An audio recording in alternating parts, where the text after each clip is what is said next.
क्या बोल रहा हूँ, मानता हूँ मैं कि ये एक टेम्पोररी रेसिस्टेंस है, ठीक है, 656 का, लेकिन एट दिस जोन जब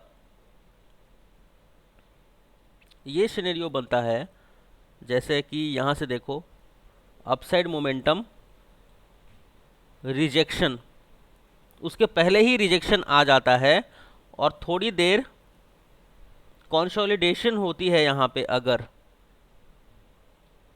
तो फिर ये एंट्री आपकी ख़त्म हो जाती है, ठीक है। ये चीज़ कल, क्योंकि 11 बजे का बैच है, तो हमने कल यहाँ पे ट्रेड नहीं लिया। क्यों नहीं लिया? क्योंकि यहाँ पे ऑलरेडी अगर यहाँ पे क्या सिनेरियो बन रहा होता, जैसे कि मार्केट यहाँ से पूरी तरह से अप गया है, उसके पहले अगर ये ट्रेंड लाइन टेस्ट हो जाता, ये ट्रेंड लाइन टेस्ट होके ऊपर जाता, तो बहुत संभावना था कि ये ब्रेक होगा, है ना। बहुत संभावना था क्या, कि रेसिस्टेंस से ब्रेक करेगा, लेकिन ऐसा हुआ नहीं। यहाँ पे उल्टा सिनेरियो बना। उल्टा क्या हुआ, छोटा सा करेक्शन आया, कंसोलिडेशन आया। जब भी छोटा सा करेक्शन आता है, कंसोलिडेशन आता है और रेसिस्टेंस के पास आता है, अगर ऐसा होता है, तो यहाँ से बहुत बड़ा संभावना है कि ये रेसिस्टेंस ब्रेक होने वाला है, ठीक है। ये कल वाले क्लास में मैं ऐड कर रहा हूँ, जो मैं कल आपको पढ़ा रहा था उसी के अंदर ये छोटा सा एडिशन। क्या कहा मैंने, कि अगर यहाँ जैसे आप देख सकते हो कि रिजेक्शन आया, ऑलरेडी आ गया था आपका 587 से ही आ चुका था ये रिजेक्शन, ठीक है। उसके बाद ये रिजेक्शन आ गया था आपका 632 640 के आसपास से। ये देखो जिस रिजेक्शन की कल मैंने आपने ध्यान दिया था ना, लाइव क्लास में कहा था कि यहाँ से रिजेक्शन आएगा, याद होगा आपको, यस सर, 650 के आसपास, है ना। मैंने कहा था कि यहाँ से रिजेक्शन आएगा, तो वहां से डेफिनेटली ट्रेड भी लिया था सर, मैंने ट्रेड लिया था। हाँ, मैंने भी ट्रेड। तो वहां से रिजेक्शन आएगा मैंने कहा था, बट वहां पे सिनेरियो कुछ बदला। जब वहां पे मार्केट गया तो रिजेक्शन तो आया, ठीक है, रिजेक्शन वहां पे डेफिनेटली आया, 40 के जोन से आ गया रिजेक्शन, बट वो रिजेक्शन बहुत बड़ा नहीं था। अगर यही रिजेक्शन इस ट्रेंड को टेस्ट करके ऊपर जाता तो हम लोग ट्रेड ले सकते हैं, लेकिन अगर यहाँ पे सिनेरियो कुछ ऐसा बन जाता है, कुछ इस तरह का, तो हम लोग फिर यहाँ पे ट्रेड नहीं ले सकते हैं। इस चीज़ का बहुत ध्यान देना, ठीक है। तो यहाँ पे क्या देखा, यहाँ पे ऑलरेडी छोटा सा रिजेक्शन है और कंसोलिडेशन हुआ यहाँ पर। हालांकि ऊपर जाके 780 के आसपास से 778 के आसपास से नीचे तक आया था। मुझे उम्मीद है लॉस तो खैर किसी को नहीं हो सकता यहाँ पे, लेकिन फिर भी यहाँ पे ट्रेड हम लोग अवॉइड करते हैं और हायर लॉस के ऊपर फिर कंटिन्यू बाइंग शुरू हो जाती है। जिस प्रकार से यहाँ के आसपास आप देखो, यहाँ से रिजेक्शन आना चाहिए था, रिजेक्शन नहीं आया, इसके ऊपर से ब्रेकआउट आया। उसी प्रकार से यहाँ पे जाने के बाद आप देख सकते हो कि ब्रेकआउट करके ऊपर चलता चला गया। Now at this zone what can we see on the bank Nifty. सारा कुछ डिलीट कर देते हैं, एक ट्रेंड लाइन नीचे से खींच देते हैं। अब इसके पास क्या सपोर्ट, अगर इसे ऊपर जाना है तो ये सपोर्ट का काम करेगा, ये वाला ट्रेंड लाइन। बट अगर ये टेस्ट हो जाता है triangle, then this will become a support. 255 के आसपास इसका एक नया सपोर्ट बन सकता है। फिलहाल ये टेम्पोररी सपोर्ट, ये बिल्कुल जो लाइन है हमारा सपोर्ट लाइन, ये इसको बिल्कुल अभी सपोर्ट देता ही रहेगा, ठीक है। इस चीज़ का बहुत ही ध्यान रखेंगे। दूसरा, फिबोनाची का वीडियो देखने के लिए कहा था मैंने आपको, उम्मीद है आप सबने देखा होगा। यहाँ पे 38.2% कहाँ पे आ रहा है, तो ये ट्रेंड लाइन के पास ही बन रहा है, ठीक है। तो ये है आपका 500 का जोन, 35,500 से बाउंस चाहिए हमें। कहाँ है हम लोग, 35,566। अच्छा, अब यहाँ पे भी ये सिनेरियो लागू हो जाता है क्या, अब देखो, अब कुछ इस प्रकार से कंसोलिडेशन हो रहा है, यहाँ पर हो रहा है, साफ साफ देखेंगे हम लोग, ये वाला। अब वापस ये ट्रेंड लाइन ब्रेक हो सकता है, तो इतना आपको ध्यान में रखना चाहिए। हाँ, अब क्या हो सकता था, अगर डायरेक्टली इसे टेस्ट करता, अगर इसको यहाँ टेस्ट ना करके यहाँ टेस्ट करता, हम लोग बाइंग साइड डेफिनेटली जाते, बट यहाँ से रिजेक्शन, रिजेक्शन के बाद कंसोलिडेशन, ये आप देख सकते हो एक ट्रायंगल बनता हुआ, और ट्रायंगल भी मुझे लगता है कंप्लीट हो चुका है। तो अब एक डायरेक्शनल वे में जा सकता है बैंक निफ्टी। इस चीज़ को हमेशा समझना, जैसे मैं कहता हूं कि अगर यहाँ पे कोई ट्रेड, एक जोन मेरा बना हुआ है, ठीक है, यहाँ ये जोन है मेरा सेलिंग का जोन, एक रेसिस्टेंस का जोन है, यहाँ मार्केट जा रहा है और कहीं कुछ ऐसा गया तो फिर ये जो जोन है आपका ये खत्म हो जाता है। ठीक है, यहाँ पे अगर कॉन्सोलिडेशन हो जाता है यहाँ पे अगर इस जोन के ऊपर, तो ये जोन आपका इसका मतलब कि हिट हो चुका है, बहुत बार ट्राई हो रहा है यहाँ पर इसको ब्रेक करने का। लेकिन इसी के बजाय अगर कुछ इस तरह से बन जाता है मोमेंटम, तो डेफिनेटली यहाँ से रिजेक्शन आ जाएगा, इस चीज़ का ध्यान रखना। ठीक है, ये समझ में आ गया स्ट्रेटजी आप सबको? रेसिस्टेंस और सपोर्ट के ऊपर सर आ गया कंसोलिडेशन का सर। और रिजेक्शन का, है ना? बड़ा कंफ्यूजन है सर, सपोर्ट का जो है नीचे सर, सपोर्ट के आसपास लाइन को कितनी बार सपोर्ट करता है सर? नीचे में, नीचे वाले सर ट्रेंड लाइन पे अभी जहाँ मार्केट है वहाँ पे सर जो है क्लास नहीं हुआ है। डिसेंडिंग चार्ट पैटर्न बन रहा है। ये ट्रायंगल के आसपास। आप में से कुछ लोगों का सवाल ये है कि सपोर्ट को कितने बार टेस्ट करता है। डिपेंड करता है कि वो सपोर्ट कैसा है। ठीक है, वो सपोर्ट किस तरह का है। अब ये जो लाइन खींचा हुआ है हम लोगों ने, ये कोई परमानेंट सपोर्ट नहीं है, ये सिर्फ टेम्पोररी सपोर्ट है, एक ट्रेंड है, ये एक ट्रेंड का सपोर्ट है। ठीक है, ये कोई टेम्पोररी परमानेंट सपोर्ट नहीं है। अगर परमानेंट सपोर्ट देखने होगा तो वापस 35,000 के ऊपर पड़ा हुआ है, तो सेलिंग करने के लिए अभी भी यहाँ पे अपॉर्चुनिटी है। यहाँ के अंदर सेलिंग करने के लिए क्या अपॉर्चुनिटी है देखते हैं हम लोग। तो कंसोलिडेशन के फेस में है मार्केट इस समय, और कहाँ पे? सपोर्ट के आसपास। तो हो सकता है कि ये सपोर्ट जो है आपका ब्रेक हो जाए।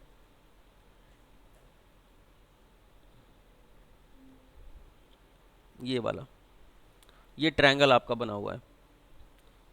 ठीक है, ओके, तो यहाँ तक आपको समझ में आ गया। कल जो मैंने फिबोनाची का वीडियो बोला था देखने के लिए आपको यूट्यूब के ऊपर, उसमें फिबोनाची का एक शुरू का कॉन्सेप्ट है गैप अप का, वो आप सबने देख लिया होगा आई होप, एंड वहाँ से आपको थोड़ा सा नॉलेज मिला होगा फिबोनाची के बारे में। देख लिया था वो वीडियो सबने? सर देख लिया सर देख लिए सर। और नहीं देखा है तो आज उसको अच्छे से देख लेना। उसमें गैप अप का एक कॉन्सेप्ट बताया है। अब देखो, उसमें एक ऐसा कॉन्सेप्ट बताया कि 61.8% को अगर ब्रेक कर देता है तो तुम 100% के टारगेट के लिए जा सकते हैं। ठीक है, जैसे यहाँ पे भी अगर आप देखोगे, देखो ब्रेक किया है, रिटेस्ट किया है, किसको? 61.8% को। देखो साफ साफ आज का दिन, ये किसी भी दिन आप देख लो, ये देखो ये कल का दिन, कल का क्लोज, आज का हाई, 61.8% को ब्रेक किया, रिटेस्ट किया, रिजेक्शन, 100% टारगेट अचीव। किसी भी दिन देख लो, गैप अप का है ये, ध्यान रखना। 80% ऑफ द टाइम ये देखो 61.8%, 100% टारगेट अचीव। किसी भी दिन गैप अप में देख लो आप, any days, most of the days में आपको ये दिख जाएगा। यहाँ भी देखो टारगेट अचीव्ड है, साफ साफ दिख रहा है। तो ये मैंने खुद से बनाया है ये वाला स्ट्रेटजी, और ये कहीं नहीं मिलेगा आपको। ठीक है, 61.8%, यहाँ भी टारगेट अचीव्ड है। हाँ, यहाँ पे नहीं अचीव, टारगेट नहीं हुआ है अचीव, क्योंकि यहाँ पे 61.8% ब्रेक हुआ ही नहीं है। डायरेक्ट 38.2% का सपोर्ट लेता हुआ मार्केट ऊपर की तरफ चला गया है। देख रहे हो 38.2% कितना इंपॉर्टेंट है। अगर 38.2% ब्रेक करता है तो बहुत बड़ा चांस है 61.8% से स्ट्रॉन्ग सपोर्ट लेके ऊपर जाने का। लेकिन अगर 61.8% ब्रेक करता है, रिजेक्शन देता है, रिटेस्ट करता है, तो वहाँ पे एंट्री ले सकते हो 100% के टारगेट के लिए। मोस्ट ऑफ द टाइम ये वाला जो है आपका सिनेरियो काम आता है। यहाँ पे देख सकते हैं हम लोग 61.8% को ब्रेक किया है तो 100% आया है। यहाँ भी देख लो, कल का क्लोज, आज का हाई, अगर ऐसा हुआ है, कहाँ है 61.8%, 1 सेकेंड, कल का क्लोज, आज का हाई, यहाँ पे 61.8% ब्रेक हुआ है, 100% तक आया है, वापस टेस्ट हुआ है, वापस 100% तक आया है, वापस टेस्ट हुआ है, वापस 100% तक आया है। तो ये वाला बहुत अच्छे से प्रैक्टिस करना, ये बहुत बार काम आएगा आपको। कल का क्लोज, आज का हाई, 61.8% ब्रेक हुआ है तो कहाँ है? सीधा नीचे 100%। 100% भी ब्रेक हो जाएगा तो फिर 100% रेसिस्टेंस बन जाएगा। इस चीज़ का ध्यान रखेंगे हम लोग। सपोर्ट अगर ब्रेक होगा तो रेसिस्टेंस बन जाएगा। कहीं भी देखोगे तो ये वाला आप सिनेरियो कहीं भी उठा के देख लेना, आपको फ़ायदा देगा, राइट। 652 पे हम लोग ट्रेड कर रहे हैं कहीं कुछ। एक चीज़ और ध्यान रखना, और वो ध्यान देने वाली बात ये है कि जब भी कंसोलिडेशन का फेस आता है, ठीक है, बैंक निफ्टी के अंदर जब भी कंसोलिडेशन का फेस आता है तो सपोर्ट एंड रेसिस्टेंस दोनों टेस्ट होता है। समझ में आया? जैसे मैं और क्या नाम है इनका, मैं और मुरली दोनों अगर हम फाइट कर रहे हैं, ठीक है, दोनों लोग अगर हम लोग फाइट कर रहे हैं तो किस प्रकार से दोनों के तरफ जो स्मार्ट प्लेयर है दोनों को टेस्ट करेगा, ठीक है, क्या करेगा, दोनों को देखेगा कौन कमज़ोर है। और यहाँ पे थोड़ा सा उल्टा है, हमारे समाज में जो कमज़ोर है उसके तरफ से लोग खड़े हो जाते हैं कि भाई इसको जो है आप इस तरह से नहीं कष्ट नहीं दे सकते हैं। लेकिन वहाँ पे ऐसा नहीं है, स्टॉक मार्केट के अंदर जो कमज़ोर रहेगा उसको पटक देगा और उसी की तरफ जो है मार्केट चला जाएगा, है ना। तो यहाँ पे सपोर्ट एंड रेसिस्टेंस दोनों को टेस्ट किया जाता है। तो लेट्स फाइंड कि ये जो ब्रेकआउट आया हुआ है, जैसा कि आप देख रहे हो, यानी कि रेसिस्टेंस कमज़ोर है ना। कभी कभी ऐसा होगा कि ये जो ब्रेकआउट है ये फेक होगा। तो फेक ब्रेकआउट को कैसे पहचान सकते हैं हम लोग, ये भी बहुत इंपॉर्टेंट है। जैसे यहाँ से देखो ब्रेकआउट आ चुका है, अभी 2 मिनट टाइम फ्रेम में देख लेते हैं, एक ही कैंडल बना हुआ है जैसा कि आप देख रहे हो, और सीधा 700 के आसपास हम लोग ट्रेड कर रहे हैं अब, ठीक है। तो इसको देखने के लिए ऑप्शन चेन में है नियम, ऑप्शन चेन हम लोग पढ़ेंगे अभी, तो हम लोग जानेंगे। अब यहाँ पे एक गैप बना हुआ है, अब ये गैप फिल हो जाएगा, अभी 661 तक आ जाएगा मार्केट।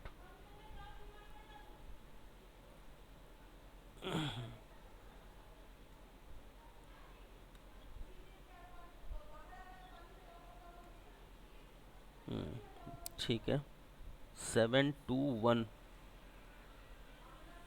देखा, ट्रायंगल बनता है तो एक तरफ मार्केट जाता है। बात करते हुए ये जो चीज़ हो गया, ट्रायंगल कंप्लीट हो जाएगा तो साइडवेज का फेस खत्म हो जाएगा। इतना बहुत बार 80% ऑफ द टाइम ऐसा होगा कि जब ट्रायंगल कंप्लीट हो जाएगा तो साइडवेज का फेस जो है आपका खत्म हो जाएगा, ठीक है। कंसोलिडेशन का फेस यहाँ पे खत्म हो गया, राइट, और यहाँ से मार्केट उल्टा निकल चुका है, ठीक है, opposite to the trend.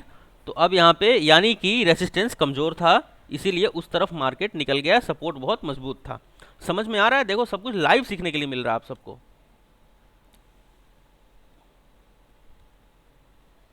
Ji sir, समझ आ रहा है। बता दीजिए यस सर, आ रहा है। एंट्री ट्रायंगल में ट्रेड ले सकते हैं क्या सर? एंट्री कहाँ पे? अच्छा, एंट्री कहाँ पे लोगे? एंट्री लेने का मौका मिला ही नहीं है इसमें एक्चुअली, ठीक है। अगर इसके ऊपर जाके कोई कैंडल सस्टेन कर जाता, अब देखना एक कैंडल ऐसा बनेगा जो इसको वापस रिटेस्ट करेगा, इस ट्रायंगल को, और रिटेस्ट करके बाउंस करेगा, तब एंट्री होगी। और ये बहुत बड़ा प्रोबेबिलिटी है कि आपके सामने अब ये ट्रायंगल रिटेस्ट होने वाला है, देखना। 735 600 130 पॉइंट नीचे, बहुत बड़ा चांस है कि आने वाला है। यहाँ पे पी बाइंग भी हो सकती है at this zone. What are components doing? Bajaj Finserv minus में, HDFC प्लस में है जिसका वेटेज बहुत ज़्यादा है, रिलायंस, बंधन बैंक, कोटक बैंक, ठीक है। बहुत बड़ा चांस है कि यहाँ से आपको ट्रायंगल टेस्ट होता हुआ दिख जाएगा।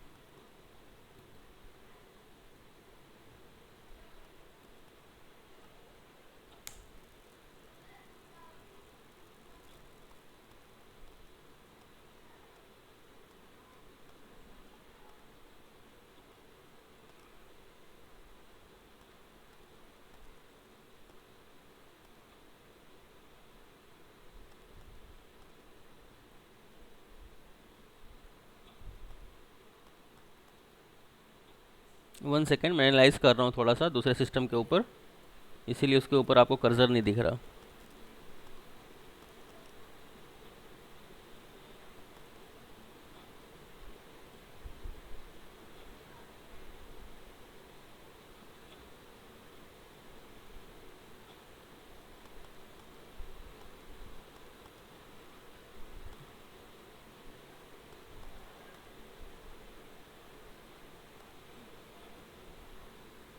हाँ जी, चांसेस आर हाई कि ये वाला ट्रायंगल टेस्ट होगा, ठीक है। एटलीस्ट ये ट्रेंड लाइन तो टेस्ट होगा ऊपर का, इसके चांसेस बन रहे हैं यहाँ पे। चलो अब आगे बढ़ते हैं हम लोग और ऑप्शन चेन की तरफ देख लेते हैं। फिबोनाची का वीडियो बहुत ही ध्यान से देखना, और उसमें सारा कुछ बताया है फिबोनाची वाले वीडियो में, तो उसको अच्छे से ध्यान से देख के और आप आगे बढ़ सकते हो, ठीक है। This is work as a resistance, this will work as a resistance, ठीक है। तो हम लोग क्या, मैं कह रहा था आपको कि फिबोनाची का जो वीडियो है उसको बहुत ही ध्यान से देखना यूट्यूब के अंदर, और वहाँ पे आप समझ में आएगा फिबोनाची होता क्या है और किस प्रकार से काम करता है। तो आज के मार्केट में किस तरह से फिबोनाची लगा सकते हैं उस चीज़ को हम लोग देख लेते हैं यहाँ पे। सबसे पहले तो स्विंग लो और स्विंग हाई, अगर इसे ऊपर भी जाना है तो 38.2% टेस्ट होना चाहिए, और ये 35,500 का जोन जो कि ट्रेंड लाइन में टेस्ट हुआ है। कैसे देखते हैं एक बार।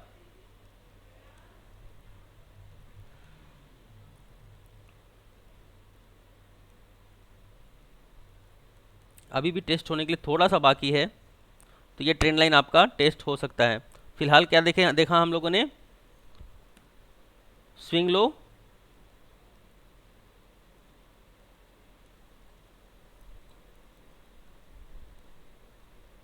Swing high. तो कहाँ है 38.2% का जोन, 35,500 के ऊपर है 38.2% का जोन। यहाँ पे जब आएगा हम लोग एक बार छोटा सा क्वांटिटी में ट्रेड जरूर करेंगे, ठीक है। ऑन 38.2% एक बार रिजेक्शन तो यहाँ से मिलेगा ही मिलेगा, ठीक है। तो इसको ध्यान में रखेंगे हम लोग। ये फिबोनाची का सारा टर्म्स पढ़ाया है मैंने आपको किसके अंदर, यूट्यूब पे जो वीडियो है उसके अंदर, तो इस चीज़ का आप ध्यान रखना। Okay, all done. फिबोनाची में थोड़ा सा प्रैक्टिस करना, क्वेश्चन आंसर सीजन कर लूँगा फिबोनाची का नेक्स्ट क्लास के अंदर। नाउ मूविंग टुवर्ड्स द, कल मैंने बुलिश एंगलफिन और बेयरिश एंगलफिन आपको बता दिया था, जो कि मार्केट में बना भी था, आपके सामने बना था ना। ये बता दिया था सर, बताया था।